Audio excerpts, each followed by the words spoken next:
வணக்கம் மக்களே! இன்றைக்கி பார்த்தீங்க அப்படின்னா, தமிழக அரசியல்ல வந்து பார்த்தீங்க அப்படின்னா, ஒரு முக்கியமான நாளா அமைஞ்சிருக்கு. என்ன பார்த்தீங்க அப்படின்னா, முன்னாள் மினிஸ்டரான செங்கோட்டையன் அவர்கள் வந்து பார்த்தீங்க அப்படின்னா, அவர் வந்து தாவேக்கால வந்து இணைஞ்சிருக்காரு. ஸோ இது வந்து நம்ம வந்து நேத்து வந்து எக்ஸ்பெக்ட் பண்ணிகிட்டே இருந்தோம். ஏன்னா எல்லாருமே சொல்லிட்டு இருந்தாங்க இணைய போகிறாங்க அப்படிங்கிறது. ஸோ உறுதியா தெரியல. இன்றைக்கி வந்து பார்த்தீங்க அப்படின்னா, அஃபிஷியலாவே தாவேக்கால வந்து இணைஞ்சிருக்காரு. தளபதி விஜய் முன்னிலையில. இப்போ பார்த்தீங்க அப்படின்னா, சோஷியல் மீடியா ஃபுல்லாவே ட்ரெண்டிங், வைரல் எல்லாமே இன்றைக்கி வந்து பார்த்தீங்க அப்படின்னா, அவங்க 2 பேருமே இருக்கிற ஃபோட்டோஸ், பிக்சர்ஸ் எல்லாமே தான். ஸோ அந்த அளவு வந்து பிரம்மாண்டமான ஒரு இணைப்பா பார்க்கப்படுது. ஏன் அப்படின்னா வந்து அவரோட சர்வீஸ் வந்து எப்படி இருக்கும், எக்ஸ்பீரியன்ஸ் எப்படி இருக்கும்னு நம்ம வந்து நேத்தே பார்த்தோம்.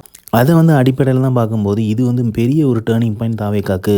செங்கோட்டையன் அவர்களோட ஆதரவாளருமே வந்து இதை வந்து பயங்கரமா கொண்டாடியிருக்காங்க எல்லா இடத்துலையுமே. பெரிய ஒரு திருப்பு முனையாக வந்து தமிழக அரசியலில் வந்து பார்க்கப்படுது. ஸோ தளபதி அவர்கள் சொன்ன மாதிரியே வந்து பார்த்திங்க அப்படின்னா, எலெக்ஷன் கிட்ட நெருங்க நெருங்க தமிழக வெற்றி கழகத்தோட வெற்றி பயணம் வந்து பிரம்மாண்டமாகவே வந்துகிட்டு இருக்குது. ஒன் பை ஒன்னாக வந்து இறங்கி அடிச்சுட்டு இருக்காங்க. வேறு லெவலில் சம்பவம் பண்ணிகிட்டு இருக்காங்க. செம்மையான ஒரு இம்பேக்ட் வந்து க்ரியேட் பண்ணியிருக்காங்க. ஸோ கட்சியில் வந்து இணையிறது வந்து நிறைய பேர் வந்து இணையிறாங்க. அதை தொடர்ந்து பார்த்திங்க அப்படின்னா, செங்கோட்டையன் அவர்களோட ஆதரவாளர்கள் எல்லாருமே இணையிறாங்க. முன்னாள் எம்பியான சத்யபாமா அவங்களும் வந்து இணைஞ்சிருக்காங்க. ஸோ வேறு லெவலில் பார்த்திங்க அப்படின்னா, அரசியல் களம் சூடு பிடிக்க ஆரம்பிச்சிருக்குது. ஸோ சம்பவம் வந்து நிறையவே காத்துட்டு இருக்குது. தளபதி அவர்கள் கூட செங்கோட்டையன் அவர்களோட சொந்த இடமான ஈரோடு, கோபிச்செட்டிப்பாளையம் இந்த இடத்த வந்து தளபதி அவர்கள் வந்து விசிட் பண்ண போகிறதாகவும், அவங்க வந்து செங்கோட்டையன் அவர்கள் கூடவே போய் பார்க்க போகிறதாகவும் தகவல் வந்துட்டுருக்கு. அங்கே மக்களை சந்திக்க உள்ளதாகவும் தகவல் வந்துட்டுருக்குது. ஸோ அதிரடியான ஒரு அரசியல் களமாக மாறிக்கிட்டு இருக்குது.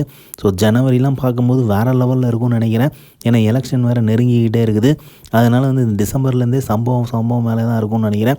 ஸோ பயங்கரமான ஒரு எக்ஸ்பெக்டேஷன் இருக்குது. தமிழக அரசியலில் பிரம்மாண்டமான ஒரு மாற்றத்தை வந்து பார்த்துட்ருக்கோம். ஸோ இன்னி வந்து பார்த்திங்க அப்படின்னா, கூட்டணி வந்து யாரெல்லாம் அமைய போகிறாங்க அப்படிங்கிற எதிர்பார்ப்புமே இதுக்கப்புறம் கூடி இருக்குது.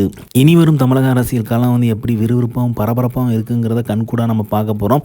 தாவேக்காவோட நகருமே வந்து பயங்கரமான இம்பேக்டை க்ரியேட் பண்ண போகுது. ஸோ நல்லதே நடக்கும், கான்ஃபிடண்ட்டாக இருப்போம், வெற்றி நிச்சயம்.